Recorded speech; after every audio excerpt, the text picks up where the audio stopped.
नमस्कार। भारत सरकार का बड़ा ऐलान, युवाओं के लिए नई रोजगार योजना। 16 मार्च 2026 को भारत सरकार ने युवाओं के लिए एक बड़ी योजना की घोषणा की है। इस योजना का उद्देश्य देश में बढ़ती बेरोजगारी को कम करना और युवाओं को रोजगार के नए अवसर प्रदान करना है। इस योजना के तहत सरकार आने वाले 3 वर्षों में लाखों युवाओं को रोजगार देने का लक्ष्य रख रही है। प्रधानमंत्री नरेंद्र मोदी ने इस योजना की घोषणा करते हुए कहा कि भारत दुनिया की सबसे युवा आबादी वाला देश है और युवाओं की ऊर्जा को सही दिशा में लगाना बेहद जरूरी है। सरकार ने कहा कि ये योजना विशेष रूप से उन युवाओं के लिए होगी जिन्होंने 10वीं, 12वीं या ग्रेजुएशन किया है और नौकरी की तलाश में है। सरकार के अनुसार इस योजना में युवाओं को स्किल ट्रेनिंग भी दी जाएगी। IT, टेक्नोलॉजी, मैन्युफैक्चरिंग और सर्विस सेक्टर में ट्रेनिंग देकर उन्हें नौकरी के लिए तैयार किया जाएगा। इसके साथ ही स्टार्टअप शुरू करने के लिए भी युवाओं को वित्तीय सहायता दी जाएगी। विशेषज्ञों का मानना है कि अगर ये योजना सही तरीके से लागू होती है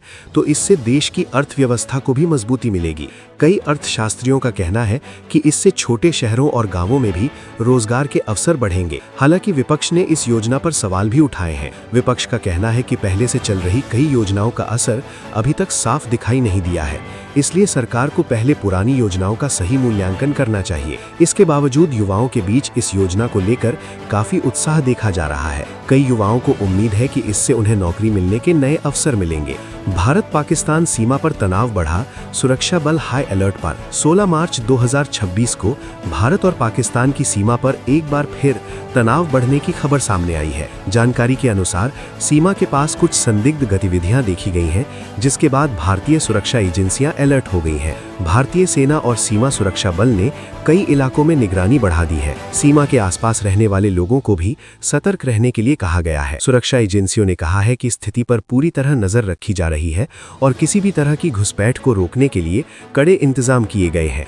रक्षा विशेषज्ञों का मानना है कि पिछले कुछ महीनों में सीमा पर कई बार तनाव की स्थिति बनी है। हालांकि दोनों देशों के बीच बातचीत के जरिए हालात को सामान्य रखने की कोशिश भी की जा रही है। भारतीय सेना के अधिकारियों ने बताया कि देश की सुरक्षा के साथ कोई समझौता नहीं किया जाएगा, जरूरत पड़ने पर सख्त कदम उठाए जाएंगे। इस बीच स्थानीय प्रशासन ने भी सीमा के पास रहने वाले लोगों को सुरक्षा के सभी नियमों का पालन करने की सलाह दी है।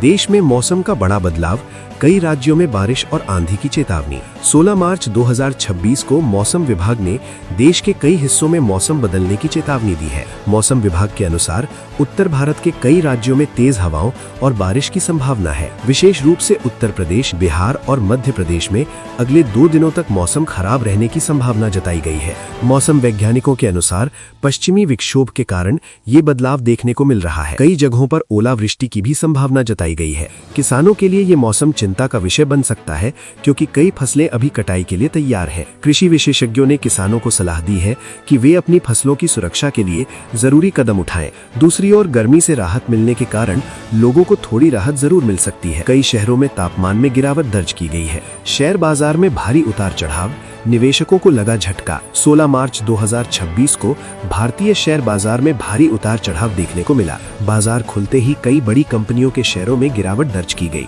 बॉम्बे स्टॉक एक्सचेंज और national stock exchange of India दोनों में ही शुरुआत में गिरावट देखने को मिली। कई निवेशकों को इस गिरावट के कारण नुकसान उठाना पड़ा। विशेषज्ञों का कहना है कि वैश्विक बाजारों में अस्थिरता और कुछ आर्थिक संकेतकों के कारण बाजार में ये गिरावट आई है। हालांकि कुछ सेक्टरों में तेजी भी देखने को मिली। टेक्नोलॉजी और IT सेक्टर के कुछ शेयरों में बढ़त दर्ज की गई। विश्लेषकों का मानना है कि लंबे समय के निवेशकों को घबराने की जरूरत नहीं है। बाजार में उतार चढ़ाव सामान्य प्रक्रिया का हिस्सा है। खेल जगत से बड़ी खबर, भारतीय टीम की शानदार जीत। खेल जगत से भी 16 मार्च 2026 को बड़ी खबर सामने आई है। भारतीय टीम ने एक महत्वपूर्ण मैच में शानदार प्रदर्शन करते हुए जीत दर्ज की है। भारतीय खिलाड़ियों ने बेहतरीन प्रदर्शन किया और दर्शकों का दिल जीत लिया। इस जीत के बाद पूरे देश में खुशी का माहौल है। कप्तान ने मैच के बाद कहा कि टीम ने पूरी मेहनत और रणनीति के साथ खेला। खिलाड़ियों की मेहनत का ही नतीजा है कि टीम को ये जीत मिली है। खेल विशेषज्ञों का मानना है कि ये जीत आने वाले बड़े टूर्नामेंट के लिए टीम का आत्मविश्वास बढ़ाएगी। देश भर में पेट्रोल और डीजल की कीमतों में बदलाव, आम जनता पर असर। 16 मार्च 2026 को देश भर में पेट्रोल और डीजल की कीमतों को लेकर बड़ी खबर सामने आई है। अंतर्राष्ट्रीय बाजार में कच्चे तेल की कीमतों में उतार चढ़ाव के कारण भारत में भी ईंधन की कीमतों में बदलाव देखने को मिला है। कई शहरों में पेट्रोल और डीजल के दामों में हल्की बढ़ोतरी दर्ज की गई है। जिससे आम लोगों की जेब पर असर पड़ सकता है। देश की प्रमुख तेल कंपनियों ने बताया कि अंतर्राष्ट्रीय बाजार में कच्चे तेल की कीमतें बढ़ने के कारण ये बदलाव किया गया है। विशेषज्ञों का कहना है कि यदि वैश्विक बाजार में कच्चे तेल की कीमतें लगातार बढ़ती रहीं तो आने वाले दिनों में पेट्रोल और डीजल के दामों में और बढ़ोतरी हो सकती है। देश की सबसे बड़ी तेल कंपनी इंडियन ऑयल कॉरपोरेशन ने कहा है कि ईंधन की कीमतें अंतर्राष्ट्रीय बाजार के हिसाब से तय की जाती हैं। इसलिए जब भी कच्चे तेल की कीमतों में बदलाव होता है तो उसका असर घरेलू बाजार पर भी पड़ता है। इस बढ़ोतरी का असर सिर्फ वाहन चालकों पर ही नहीं बल्कि परिवहन और माल ढुलाई पर भी पड़ सकता है। ट्रांसपोर्ट सेक्टर में लागत बढ़ने से कई चीजों के दाम भी बढ़ सकते हैं। हालांकि कुछ विशेषज्ञों का कहना है कि सरकार टैक्स में राहत देकर आम लोगों को राहत दे सकती है। कई बार ऐसा भी देखा गया है कि जब अंतर्राष्ट्रीय बाजार में कीमतें ज्यादा बढ़ती हैं तो सरकार टैक्स कम करके लोगों को राहत देती है। आम जनता की नज़र अब इस बात पर टिकी हुई है कि आने वाले दिनों में सरकार क्या फैसला लेती है और क्या ईंधन की कीमतों को नियंत्रित करने के लिए कोई कदम उठाया जाता है। देश में डिजिटल पेमेंट का नया रिकॉर्ड, ऑनलाइन लेन-देन में जबरदस्त बढ़ोतरी। भारत में डिजिटल भुगतान लगातार तेजी से बढ़ रहा है। 16 मार्च 2026 को सामने आई एक रिपोर्ट के अनुसार देश में ऑनलाइन पेमेंट का नया रिकॉर्ड बना है। पिछले कुछ महीनों में डिजिटल लेन-देन में जबरदस्त बढ़ोतरी देखी गई है। विशेष रूप से गूगल पे, फोन पे और पेटीएम जैसे प्लेटफॉर्म पर लेन-देन की संख्या तेजी से बढ़ी है। लोग अब छोटी छोटी खरीदारी के लिए भी डिजिटल भुगतान का इस्तेमाल कर रहे हैं। विशेषज्ञों का कहना है कि स्मार्टफोन और इंटरनेट की बढ़ती पहुंच के कारण डिजिटल पेमेंट को बढ़ावा मिला है। इसके अलावा सरकार भी लगातार डिजिटल भुगतान को प्रोत्साहित कर रही है। डिजिटल पेमेंट का सबसे बड़ा फायदा ये है कि इससे लेन-देन पारदर्शी और सुरक्षित होता है। इसके साथ ही नगद पैसे रखने की जरूरत भी कम हो जाती है। हालांकि साइबर सुरक्षा को लेकर भी चिंता बनी हुई है। विशेषज्ञों का कहना है कि डिजिटल पेमेंट करते समय लोगों को सावधानी बरतनी चाहिए और किसी भी अनजान लिंक या कॉल से बचना चाहिए। फिलहाल ये कहा जा सकता है कि भारत डिजिटल अर्थव्यवस्था की दिशा में तेजी से आगे बढ़ रहा है और आने वाले समय में डिजिटल भुगतान और भी ज्यादा बढ़ सकता है। शिक्षा क्षेत्र में बड़ा फैसला, नई शिक्षा नीति के तहत नए बदलाव। 16 मार्च 2026 को शिक्षा क्षेत्र से भी एक बड़ी खबर सामने आई है। सरकार ने नई शिक्षा नीति के तहत कुछ नए बदलावों की घोषणा की है। शिक्षा मंत्रालय के अनुसार इन बदलावों का उद्देश्य छात्रों को बेहतर और आधुनिक शिक्षा देना है। नए बदलावों के तहत डिजिटल शिक्षा, स्किल डेवलपमेंट और प्रैक्टिकल लर्निंग पर ज्यादा जोर दिया जाएगा।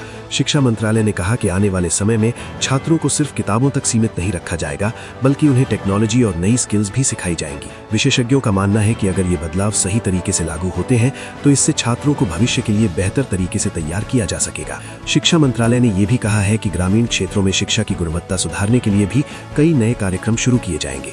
छात्रों और अभिभावकों के बीच इस फैसले को लेकर मिश्रित प्रतिक्रिया देखने को मिल रही है। कुछ लोग इसे शिक्षा प्रणाली के लिए सकारात्मक कदम मान रहे हैं, जबकि कुछ लोगों का कहना है कि इसे लागू करना चुनौतीपूर्ण हो सकता है। सोशल मीडिया पर नई गाइडलाइन लागू, फेक न्यूज पर सख्ती। सरकार ने सोशल मीडिया पर फैलने वाली फेक न्यूज को रोकने के लिए नई गाइडलाइन लागू करने की घोषणा की है।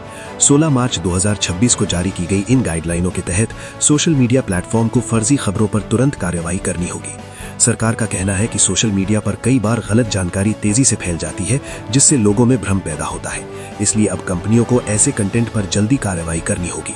नई गाइडलाइन के तहत मेटा प्लेटफॉर्म्स, गूगल और एक्स कॉर्प जैसे प्लेटफॉर्म को भी ज्यादा जिम्मेदारी निभानी होगी। सरकार का कहना है कि इन नियमों का उद्देश्य अभिव्यक्ति की स्वतंत्रता को रोकना नहीं बल्कि गलत जानकारी के प्रसार को रोकना है। हालांकि कुछ विशेषज्ञों का कहना है कि इन नियमों को लागू करते समय ये भी सुनिश्चित करना होगा कि लोगों की अभिव्यक्ति की स्वतंत्रता प्रभावित न हो। देश में पर्यटन को बढ़ावा देने के लिए नई योजना। भारत सरकार ने पर्यटन को बढ़ावा देने के लिए एक नई योजना शुरू करने की घोषणा की है। इस योजना के तहत देश के प्रमुख पर्यटन स्थलों को और बेहतर बनाया जाएगा। पर्यटन मंत्रालय का कहना है कि भारत में पर्यटन की अपार संभावनाएं हैं और अगर इस क्षेत्र को सही तरीके से विकसित किया जाए तो इससे देश की अर्थव्यवस्था को भी बड़ा फायदा हो सकता है। इस योजना के तहत ऐतिहासिक स्थलों, धार्मिक स्थानों और प्राकृतिक पर्यटन स्थलों को बेहतर सुविधाओं से जोड़ा जाएगा। भारत के कई प्रसिद्ध पर्यटन स्थल जैसे ताजमहल और जयपुर सिटी पैलेस को भी इस योजना में शामिल किया गया है। सरकार का कहना है कि इससे देश विदेश से आने वाले पर्यटकों की संख्या बढ़ेगी और स्थानीय लोगों को रोजगार के नए अवसर मिलेंगे।